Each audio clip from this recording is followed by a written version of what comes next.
Hello दोस्तों, स्वागत है आपका मेरे इस यूट्यूब चैनल जिसका नाम है कैरियर कोचिंग सेंटर।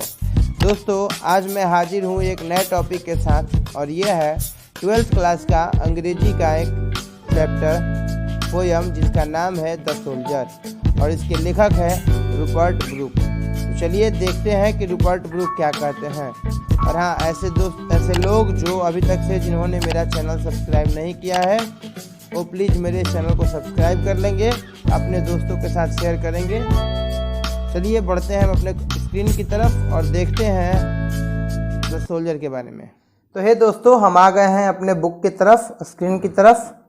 और जैसा कि एक स्टूडेंट ने हमसे बोला कि सर आप सोल्जर चैप्टर के बारे में जो है वर्णन कीजिए, तो मैंने द सोल्जर के बारे में वर्णन किया। ठीक है, तो आप इसे देखिए, समझिए, और अगर आपको इसको समझने में कोई भी दिक्कत, कोई भी परेशानी होती है तो आप मुझे नीचे कमेंट बॉक्स में कमेंट कर सकते हैं। दोस्तों, मैं सारे कमेंट्स का जवाब देता हूं। चलिए तो बढ़ते हैं द सोल्जर के बारे में। सैनिक, ठीक है, इनके लेखक कौन है? Rupert Brooke. पहले हम लोग पढ़ लेते हैं रूपर्ट ब्रूक के बारे में। रूपर्ट ब्रूक का जन्म हुआ था 1888 में और मरे थे 1915 में। Rupert Brooke was born in a well to do academic family. कह रहा है कि उनका जो जन्म हुआ था 1887 ईस्वी में एक शैक्षिक परिवार में हुआ था।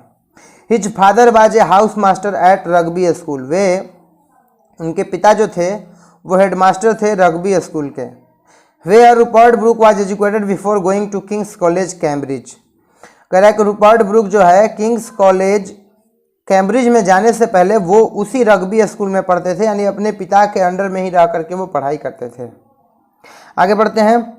W.B. Yeats, the famous poet, described him as the handsomest young man in England। ठीक है, W.B. Yeats जो कि कवि हैं, वो कवि कहते हैं, वो कवि जो है इस रूपर्ट ब्रूक के बारे में बताते हैं कि रूपर्ट ब्रूक जो है इंग्लैंड के सबसे खूबसूरत युवा आदमियों में से एक हैं। समझ गए ना, वो सबसे खूबसूरत, यानी रूपर्ट ब्रूक वास्तव में बहुत ही खूबसूरत था।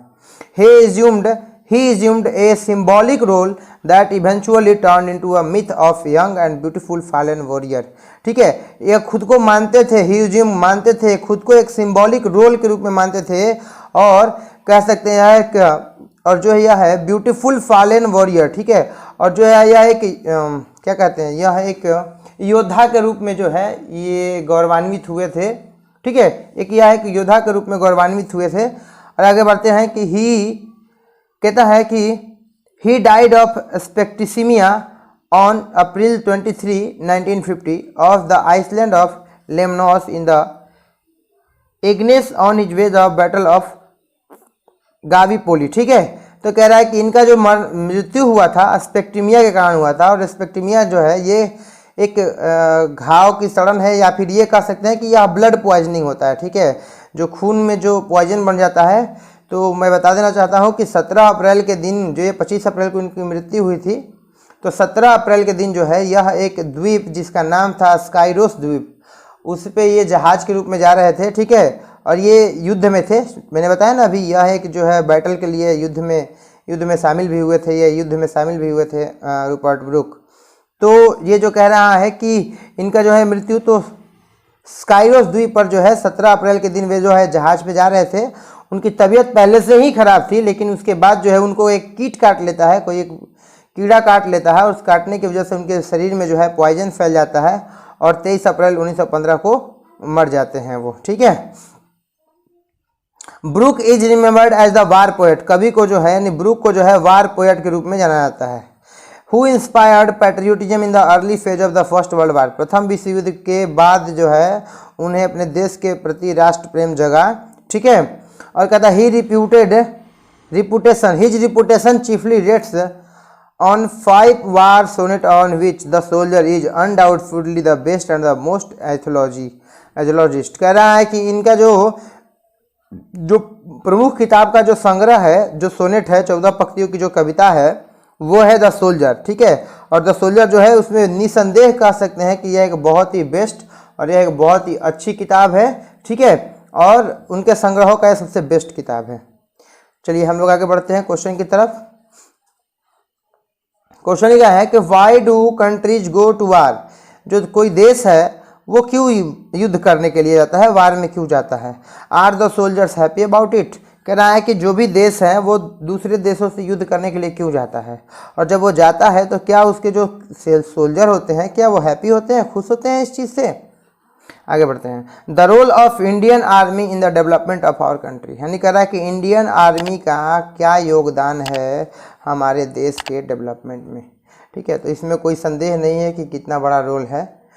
इंडियन सैनिक हैं तो हम हैं, वरना हम नहीं होते। खैर बढ़ते हैं रूपर्ट ब्रूक के बारे में, और ये जो है एक इंग्लैंड के कवि हैं, तो ये इंग्लैंड के बारे में ही सोचेंगे। कोई भी सैनिक जो होता है जिस देश में वो रहता है वो सिर्फ अपने देश के बारे में ही वर्णन करता है, अपने देश के बारे में ही बातें बताता है। तो ये जो कवि हैं ये क्या कहना चाहते हैं अपने देश के बारे में, इंग्लैंड के बारे में। आगे कहते हैं कि कवि कहते हैं, चलिए हम कहानी को और समझ लेते हैं। If I should die, think only this of me, that there some corner of the foreign field that is forever England's। कह रहा है कि तुम ऐसा सोचो, if I should die, यदि मैं मर जाऊं तो तुम मेरे बारे में सिर्फ इतना सोचना कि वो कोना, जो विदेशों का वो कोना जिस जगह पे मेरी मृत्यु होगी या मुझे दफनाया जाएगा, वो कोना, वो जगह हमेशा के लिए इंग्लैंड की हो जाएगी। कहने का मतलब है, कवि का ये कहना है कि अगर मेरी मृत्यु हो जाती है युद्ध के दौरान, किसी भी दूसरे देश में युद्ध के दौरान अगर मेरी मृत्यु हो जाती है, तो जिस कोने में मेरी लाश पड़ी हुई रहेगी, जिस कोने में मेरी डेड बॉडी पड़ी हुई रहेगी, जिस जगह पे मेरा दफनाया जाएगा, वो जगह हमेशा के लिए इंग्लैंड की हो जाएगी। There shall be in the rich earth a richer dust concealed, कह रहा है कि, और कह रहा है कि इन दैट रिच अर्थ, कह रहा है कि उस महान धरती में, ठीक है, उस महान धरती में जो है मेरी अस्थियां दफन है। ठीक है, पृथ्वी का वो हिस्सा जो धूल से छिपा हुआ होगा, ठीक है, वो जो है छिपा हुआ होगा, उसमें जो है मेरी आत्मा उसमें बसी हुई रहेगी, क्योंकि मेरी आत्मा किस में बसी हुई है, मेरे इस इंग्लैंड देश में बसी हुई है। आगे कहते हैं, ए डस्ट हुम इंग्लैंड बोर, एक ऐसी मिट्टी जिसे इंग्लैंड ने जन्म दिया। यानी कवि जो है अपने बारे में कहते हैं कि ये शरीर जो है मिट्टी का बना हुआ है, तो कवि बताते हैं कि एक मिट्टी जिसमें इंग्लैंड ने मुझे जन्म दिया, मेरी आकृति को बनाया, शेप बनाया, और मेड अवेयर, और मुझे जो है होश में लाया, मुझे अवेयर किया। Gave once her flowers to love her ways to roam, और कह रहा है कि और इंग्लैंड ने मुझे जो है दिया, फूल दिया सूंघने के लिए या प्यार करने के लिए दिया, और कह रहा है मुझे घूमने के लिए भी जो है रोम करने के लिए मुझे दिया। ठीक है, मतलब हम आराम से जो है अपने देश में, इंग्लैंड देश में जो है हम आराम से घूम सकते हैं, और यह इंग्लैंड की धरती ने ही मुझे ऐसा दिया।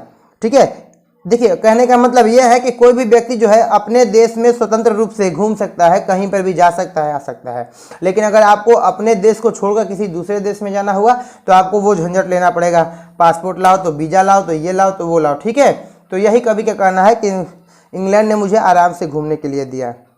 A body of England's breathing English air, और कह रहा है कि चूंकि मेरा शरीर जो है वो इंग्लैंड का बना हुआ है, तो मेरी हर सांस में अंग्रेजी हवा ही है। कहने का मतलब हुआ है मेरे हर सांस में जो है, मेरे हर कण कण में जो है मेरा देश इंग्लैंड बसा हुआ है। The river blessed by the son of home, कह रहे हैं कि और जो है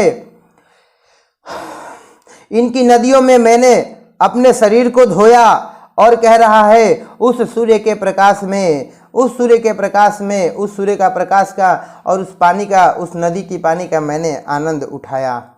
आगे कहते हैं and think this heart all evil shed away, और आगे कहते हैं कि जिस पानी में, जिस नदी में मैंने स्नान किया, मैं ऐसा सोचता हूँ कि मेरे हृदय के अंदर की जितनी भी बुराइयां हैं वो सारी की सारी उसमें बह गई, उसमें धुल गई।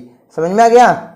मेरी सारी बुराइयां, मेरे दिल की सारी बुराइयां हट गई है। और कहता है a pulse in the eternal mind no less, कह रहा है वो आगे बताते हैं कि मेरा राष्ट्र का, जो राष्ट्र के प्रति जो प्रेम है, जो धड़कन है, जो मेरे इंटरनल माइंड में जो चलती है, और मेरा जो नस है, मेरा जो पल्स है, नस है, इन नसों नस में जो है मेरा राष्ट्र का प्रेम, मेरे दिल के धड़कन में मेरा राष्ट्र का प्रेम चलते रहता है।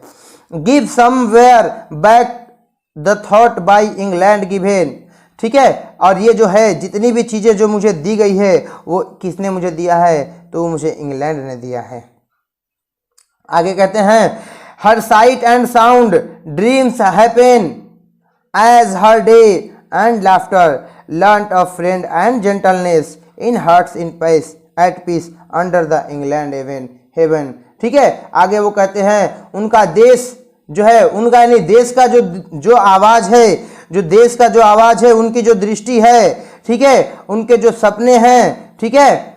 आगे वो कहते हैं कि खुशहाल सपनों का दिन और हंसी खुशी दोस्तों के साथ में, जो उनके दोस्तों के साथ जो उन्होंने सीखा, जो दोस्तों से उन्हें प्यार मिला, जो नम्रता मिली और जो शांति मिला, जो जेंटलनेस मिला उनको जो है, ये सभी जो है इंग्लैंड की धरती से ही उन्हें मिला। इन हार्ट एट पीस, और कह रहा है कि अंडर द इंग्लैंड हेवन, और ये जितनी भी चीज़ें इनको ज्ञात हुआ है, जितनी भी चीज़ें उन्हें मिली, ये सारी की सारी उस इंग्लैंड के इस इंग्लिश स्वर्ग में ही मुझे मिला। यानी अंत में वो कहना का मतलब ये है कि इंग्लैंड ने उन्हें कौन कौन सी चीज़ें दी, ये सारी बातें वो आप यहाँ पर डिफाइन करते हैं। तो दोस्तों आई होप कि मुझे आपको जो है मेरा बताया हुआ वीडियो समझ में आया होगा। अगर आपको ये बताया हुआ वीडियो समझ में नहीं आए तो नीचे कमेंट्स बॉक्स में कीजिएगा, मैं उसका जवाब आपको दे दूंगा।